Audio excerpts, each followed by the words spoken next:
Hoje vamos falar aqui no nosso estudo, hoje vamos falar aqui no nosso estudo sobre esse tema, despreocupação com o inferno. Ninguém falou mais sobre o inferno que o Senhor Jesus.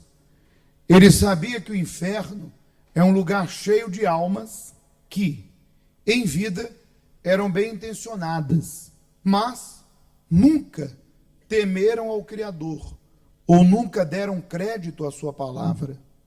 Antes, viveram de pecado em pecado, e por isso se perderam eternamente. Para evitar isso, o Filho de Deus alertou que a chance de escapar do inferno só acontece em vida.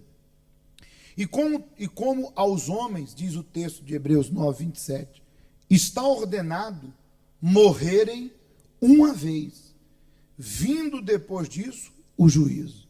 Veja que interessante. Eu e você, antes de conhecer o Evangelho da Paz, antes de calçarmos os nossos pés com o Evangelho da Paz, antes de descobrir a luz, que é a palavra de Deus, nós éramos ignorantes com respeito à vida após a morte. Eu lembro que certa vez minha mãe estava acendendo velas, dia de mortos, né? E eu perguntei, para que é essas velas? E ela dizia, isso aí é para iluminar a alma do seu avô. Quer dizer, o que a gente entendia é que muitos mortos estavam precisando de luz, outros estavam com Deus, outros estavam em agonia, e cada um contava o que queria. Mas quando você descobre a verdade que liberta, você entende que todo ser humano tem uma alma. Cedo ou tarde, quer na vinda de Deus, de Jesus, sua segunda vinda, quer na minha morte, cedo ou tarde eu vou encontrar-me com o meu destino. Como acabamos de ver, ou uma vida eterna com Deus, que é a salvação, que Jesus falou para Marta, né? Ela disse, Senhor, mas se o Senhor estivesse aqui, meu irmão não teria morrido. E Jesus disse, quem crê em mim, ainda que morra, viverá eternamente. Não está se referindo à vida aqui na terra, mas à vida eterna. Então, quer seja a vida eterna com Jesus, depois da morte a pessoa vai descobrir, ou quer seja a condenação eterna, separado de Deus por conta do pecado. Muito bem. Quando o Senhor Jesus ressuscitou, ele apareceu aos discípulos e disse, ide por todo o mundo, pregai o evangelho a toda criatura. Quem crer e for batizado será salvo. Porém, quem não crer será condenado. Então, o primeiro passo para que a minha eternidade seja com Deus, primeiro passo, eu me arrepender dos meus pecados e renunciar a essa vida pecaminosa por meio de uma aliança que começa no batistério, quando nós, como adultos, digo isso porque há pessoas novas aqui, que de repente pensam que o batismo de criança é válido. Como adulto, como o próprio Senhor Jesus, quando nós sepultamos a nossa velha criatura, ali nas águas batismais, e o pastor pergunta, você aceita Jesus Cristo como Senhor e Salvador da sua vida? E eu, com as minhas palavras, coisa que criança não faz, eu digo, eu aceito Jesus. Então, naquele momento, meu nome é escrito no livro da vida. Naquele momento, eu fiz uma aliança eterna. Se eu morrer naquele momento, eu estou com a minha alma garantida ao lado de Deus. Muito bem. Nós saímos das águas e nos mantemos numa vida com Deus diária. A nossa vida com Deus é diária. E nessa vida diária, nós temos que fazer escolhas. Mas aquele que tem temor a Deus, aquele que tem temor à sua alma, porque entenda, A pessoa que é fiel a Deus, ela não tem medo do inferno. Ela tem temor a quem? A Deus. Ela não quer viver, porque o inferno não foi feito para mim, nem para você, e nem para nenhum ser humano. O inferno foi feito para Satanás, que era Lúcifer, e os seus demônios, que decidiram segui-lo. Aqueles que irão ser condenados ao inferno, não foi Deus que mandou. São pessoas que, enquanto vida estiver aqui na terra, fizeram suas escolhas erradas. Fizeram suas escolhas na base do orgulho, na base da vaidade, desobedeceram Deus, se entregaram aos vícios, à mentira, desonraram Deus, foram desleais, infiéis, fingidas, mentirosas. Então, elas estão com as suas vestes sujas. Quando a Bíblia diz, em todo tempo, seja alva as tuas vestes. Elas não foram lavadas pelo sangue, não foram remidas. Elas não aceitaram essa proposta.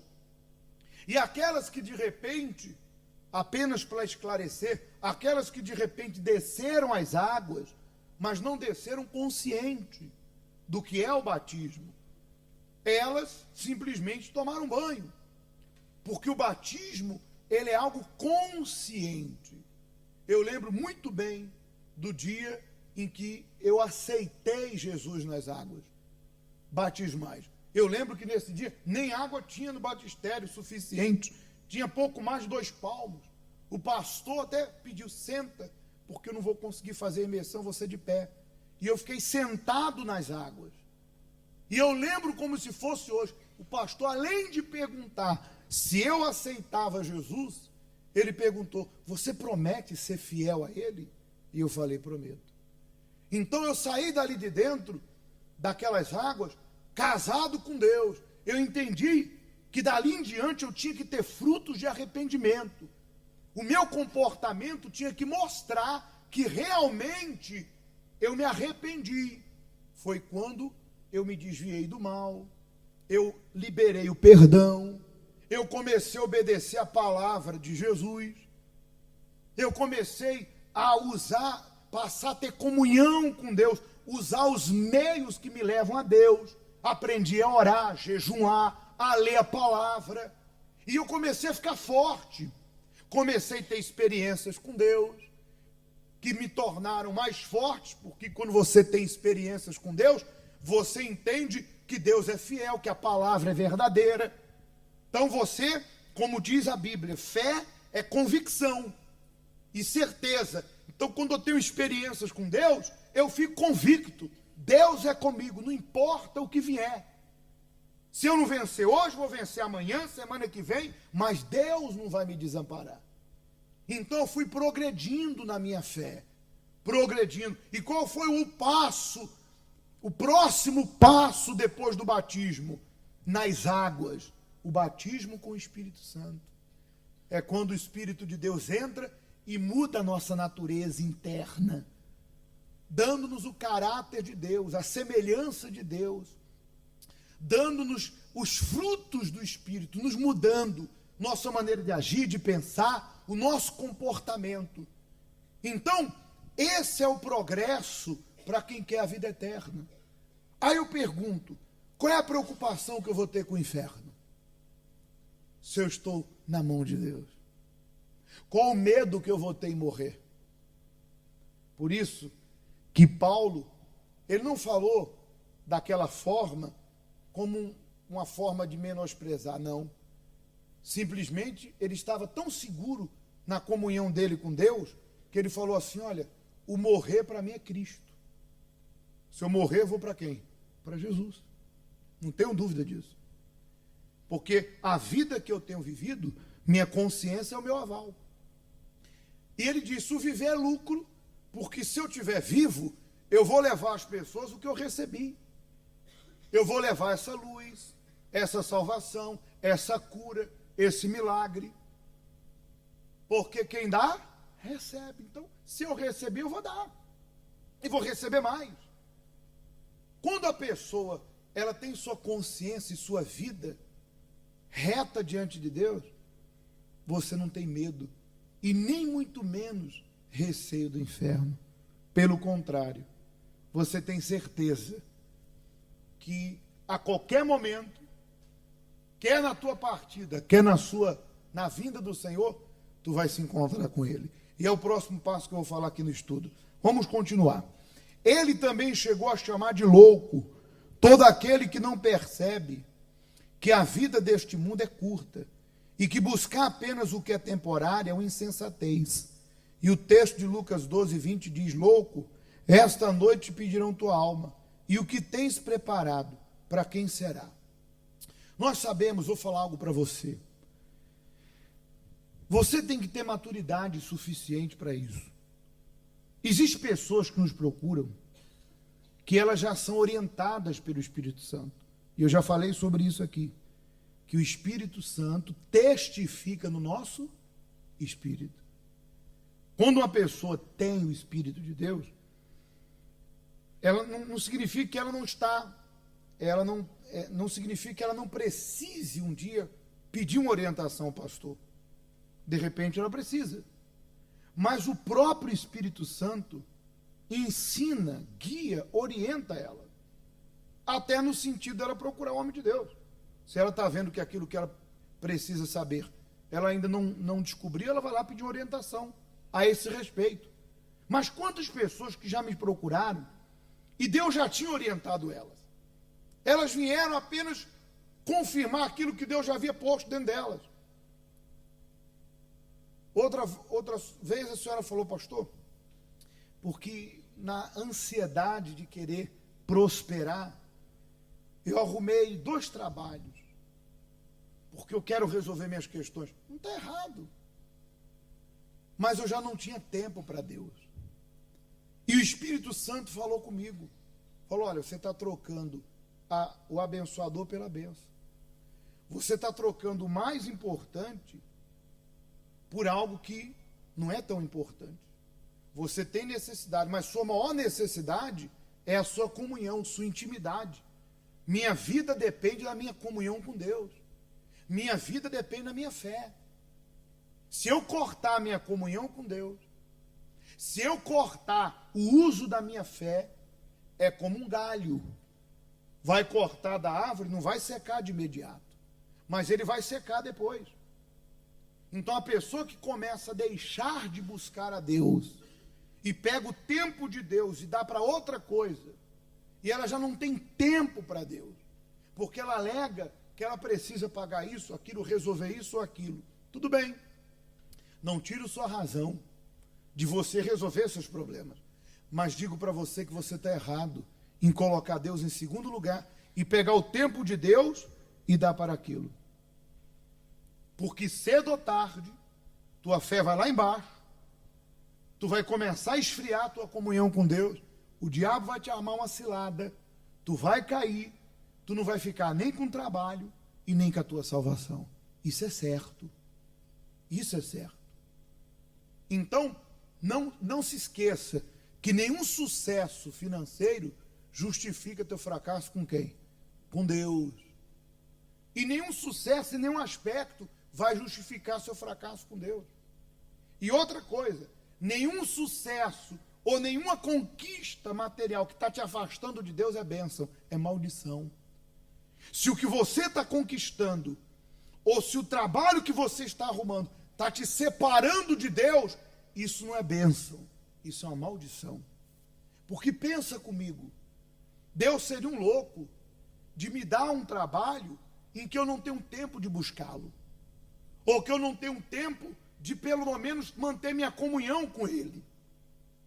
Então pense nisso, porque muitos nessa de colocar a sua necessidade à frente, deixaram Deus de lado e hoje não tem nem a sua comunhão, nem sua vida com Deus e nem o seu trabalho.